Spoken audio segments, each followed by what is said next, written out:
నమస్తే, welcome to our channel SR9 TV Telugu. మన channel subscribe చేయండి, లైక్ చేయండి, షేర్ చేయండి. ప్లీజ్ సపోర్ట్ మీ.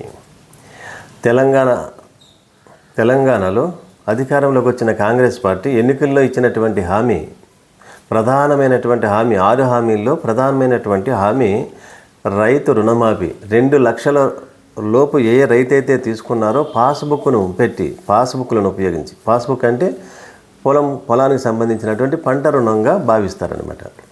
ఈ పాస్బుక్ను ఉపయోగించి ఎవరైతే 2 లక్షల లోపు రుణాన్ని తీసుకున్నారో, ఎంత రుణం తీసుకున్నా 2 లక్షల వరకే, కట్ ఆఫ్ 2 లక్షలు, అంటే 4 లక్షలు తీసుకున్నా 2 లక్షల వరకే.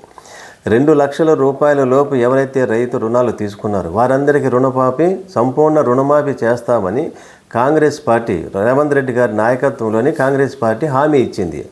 ఆ హామీ అనుగుణంగానే ఇప్పుడు ఈరోజు జూలై 18న అందులో సంపూర్ణ రుణమాఫీలో భాగంగా 1,00,000 రూపాయలని ఈవేళ రైతుల అకౌంట్లో జమ చేస్తుంది, డైరెక్ట్గా రుణమాఫీ చేస్తుంది. హామీని ఇచ్చిన మాటను నిలబెట్టుకున్నటువంటి ప్రభుత్వంగా రేవంత్ రెడ్డి గారు అట్టహాసంగా ప్రకటించారు. ఒక పండగ వాతావరణంలో చేసుకుంటారు. నిజమే, ఇది ప్రభుత్వం పండగ చేసుకున్న రైతులకు పండగ. ఎందుకంటే కాయ కష్టం చేసి పండిన పంట పండించడానికి బ్యాంకుల దగ్గర నుంచి అప్పులు తీసుకొచ్చి, ఆ అప్పులను పంటల మీద విత్తనాలు వేసినప్పుడు వర్షాలు సరిగా రాకపోతే, విత్తనాలు మొలకెత్తకపోతే మళ్ళీ అప్పులు తీసుకొచ్చి మళ్ళీ పంటలు వేసి కష్టపడి పండించిన పంటను చేతికి వచ్చినప్పుడు ఆ పంటకు గిట్టుబాటు ధర రాకపోతే ఆ రోజుకు వచ్చినటువంటి రేటు ఎంత ఉంటే అంత రేటుకు అమ్ముకోవాలి. ఆ అమ్ముకుని వచ్చిన ఆ పంటతోనే ఆ కుటుంబం మొత్తము పోషించుకోవాలి. తను చేసినటువంటి అప్పులను కూడా తీర్చాలి. మరి సకాలంలో పంటలు పండకపోయినా, రేటు గిట్టుబాటు ధర లేకపోయినా తను చేసిన అప్పులను తీర్చలేనటువంటి పరిస్థితుల్లో ఉన్న రైతులకు ఈ రుణమాఫీ పథకం అనేది నిజంగా పండగే. ఆ రైతు కుటుంబాలకు పండగ. కొంతమందికి సిటీలో ఉన్నటువంటి వారికి 2 లక్షలు అంటే పెద్ద మొత్తంగా కనిపించకపోవచ్చు, కానీ కష్టపడి పనిచేసే రైతుకు మాత్రము ఆ 2 లక్షలు అనేది చాలా చాలా పెద్ద మొత్తం. వారి కుటుంబాలలో నిజంగా వెలుగు రేఖలను నింపుతుంది. పండగ అంటే నిజమైనటువంటి పండగ ఈరోజే.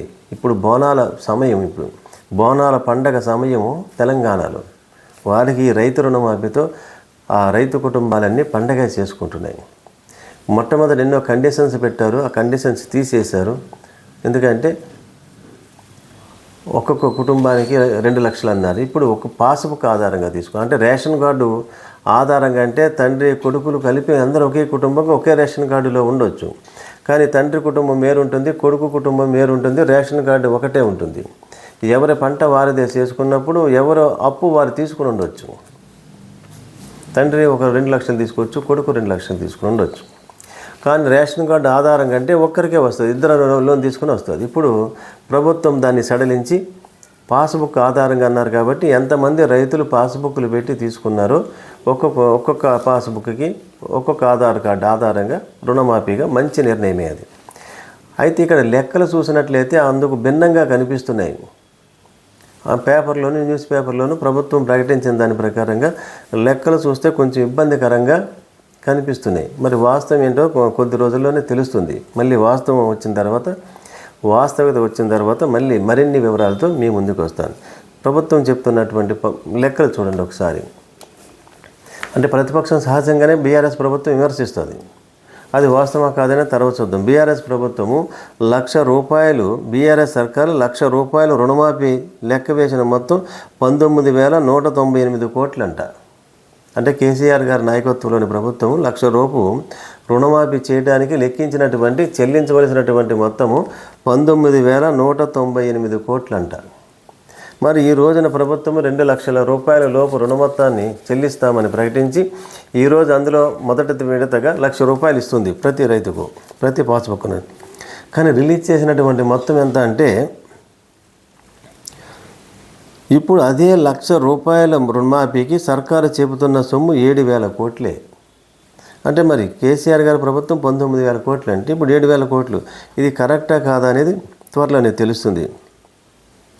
అంటే మరి 19,000కి 7,000కి 3వ వంతు తేడా ఉంది, చాలా వ్యత్యాసం ఉంది. మరి నిజానికి గతంలో కంటే ప్రభుత్వం డిసెంబరు ఎలక్షన్స్ నాటికి ముందు తీసుకున్న రుణాలన్నీ కట్ ఆఫ్ డేట్ పెట్టింది. అంటే రుణమాఫీ ఎప్పుడైతే చేస్తామని చెప్పారో చాలామంది రైతులు తీసుకున్నారు. అంటే సంఖ్య ఇంకా పెరగాలి కానీ తగ్గకూడదు కదా.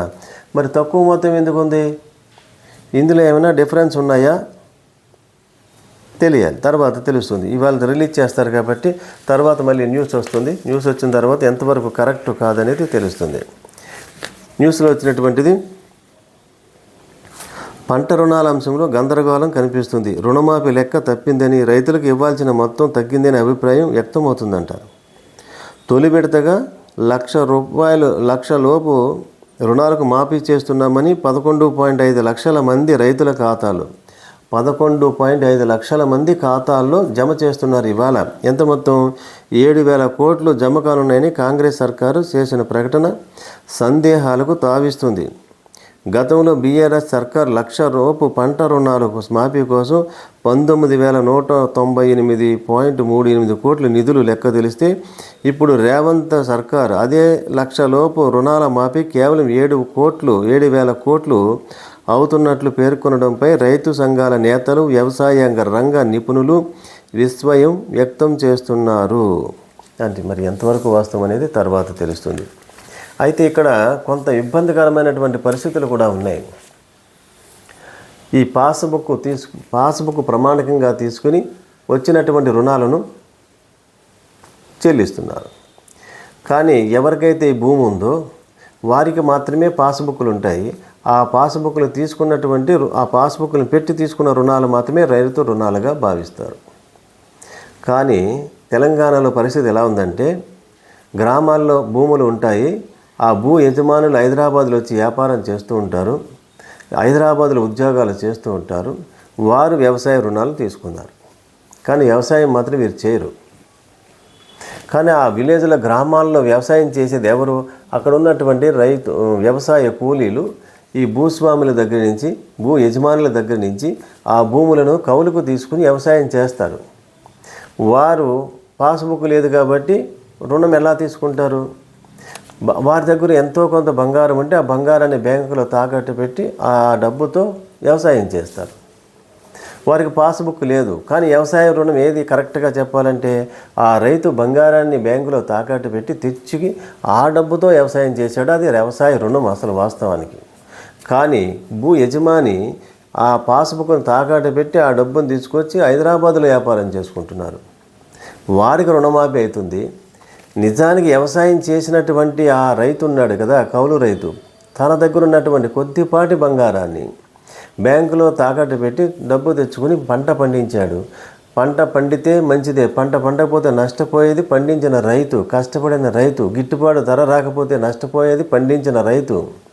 కానీ అతను తీసుకున్నటువంటి బంగారం మీద, రుణాల మీద రుణమాఫీ చేస్తున్నారా లేదా?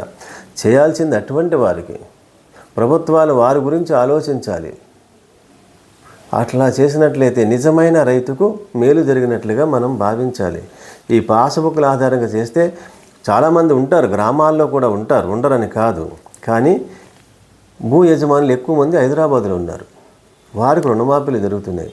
దీని మీద సమగ్ర విచారణ చేసి, సర్వే చేసి, దాని ప్రకారంగా పథకాలను కనుక అమలు చేసినట్లయితే నిజమైనటువంటి లబ్ధిదారులు ఎవరున్నారో వారికి రుణమాఫీని వర్తింపజేస్తే మంచిదని ప్రజల యొక్క అభిప్రాయం.